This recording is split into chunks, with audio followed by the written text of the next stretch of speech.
Oke, selamat siang para mahasiswa S2 Kesehatan Masyarakat Universitas Mitra Indonesia Bandar Lampung yang saya banggakan tentunya. Bagaimana kabar? Semoga baik-baik dan sehat ya. Anda selalu bisa ikut kuliah. Dan tentu harapan saya adalah Anda hari ini bisa mengikuti kuliah dengan baik. Dan kuliah hari ini adalah kita bahas tentang kepemimpinan kesehatan. Ya, saya kira mungkin sebelum saya masuk tentang materi tentang kepemimpinan kesehatan,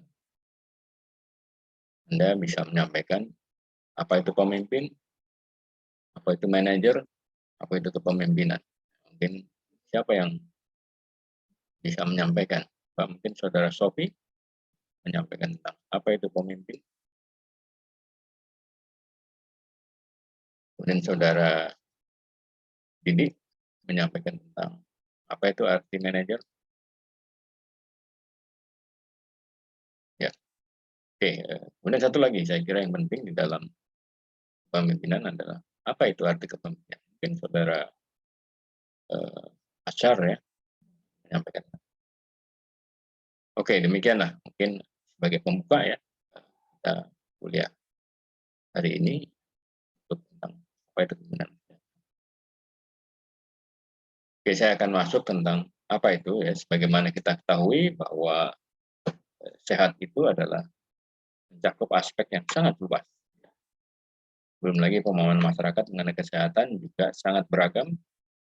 Jangankan masyarakat awam, tokoh masyarakat pun, pejabat publik seringkali keliru memahami arti sehat dan sehat.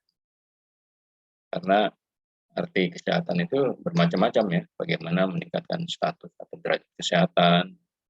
Oleh sebab itu, dalam dunia kesehatan dibutuhkan pemimpin dan kepemimpinan yang visioner, ya, efektif dan handal ya, untuk menjalankan fungsi dan tugas-tugas pemimpinan bidang kesehatan dengan sebaik-baiknya agar terwujud masyarakat sehat. Ya, saya kira banyak sekali definisi tentang pemimpin ya, tapi paling tidak kita ketahui bahwa di dalam sektor kesehatan itu eh, sangatlah menentukan atau menentukan maju atau terbelakangnya suatu negara dan bangsa. Karena itu kepemimpinan di sektor kesehatan haruslah dipersiapkan secara serius karena ini menyangkut hajat hidup matinya orang atau warga negara kita. Tidak boleh asal-asalan karena kepemimpinan sektor kesehatan harusnya memiliki 4 ciri kepemimpinan secara umum di atas tadi yang saya terangkan tentang harus mempunyai karakter ya, yang kuat, mempunyai visi ya, ke depan, tentu mempunyai perilaku yang sehat. Jangan sampai juga pemimpin memberikan contoh yang tidak sehat bagi warganya. Kemudian tentu yang terakhir adalah punya sikap bagaimana yang saya sampaikan tadi, bagaimana sikap seorang. Tentu saja yang amat mendasar untuk dimiliki oleh seorang pemimpin bidang kesehatan adalah pemahaman yang utuh tentang sehat sebagaimana yang ada di Undang-Undang Nomor 36 tahun 2019. Kemudian juga arti kesehatan, sistem kesehatan, serta faktor-faktor yang berpengaruh terhadap kesehatan warga negara. Tentu kepemimpinan sektor kesehatan tidak boleh ditinggal dari sektor lain. Karena bagaimanapun, kalau kita bicara kesehatan, semua orang setuju. Tidak ada yang tidak setuju untuk orang tidak sehat. Karena sehat itu selain juga hak, sehat itu menjadi kewajiban setiap warga negara. Sesuai yang tercantum pada Undang-Undang Nomor 36 tahun 2019. Tahun 2009 maksudnya. Ya. Juga yang penting bahwa sehat itu anugerah yang harus dipelihara. Ya. Anugerah Tuhan dipelihara dan diamalkan. Tapi sehat itu juga harus diperjuangkan, karena tidak semua orang itu mempunyai kemampuan hidup yang sehat yang sama.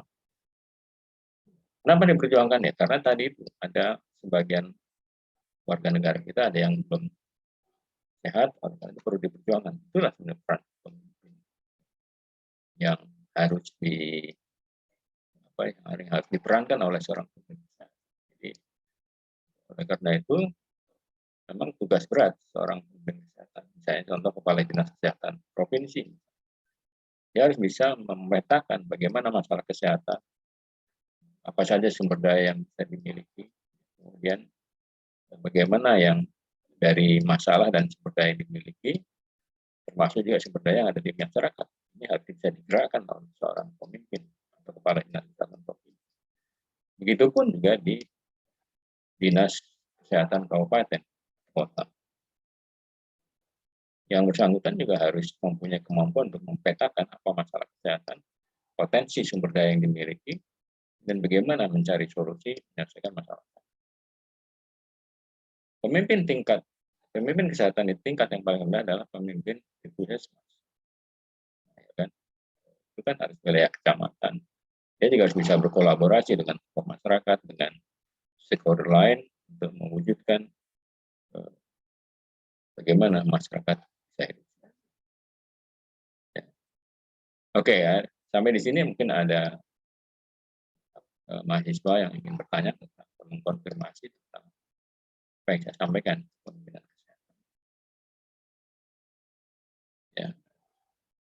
Oke, untuk itu saya kira kuliah hari ini kita tutup dulu, bahwa saya ingin merangkum bahwa pemimpin banyak definisinya, banyak artinya, dan pemimpin kesehatan juga harus mempunyai karakter, punya visi, ya, punya apa yang efektif ya. Dan itu, pemimpin kesehatan tidak boleh juga diwujudkan asal-asalan, dia juga dipersiapkan, karena ini akan menyangkut hajat hidup matinya warga negara kita.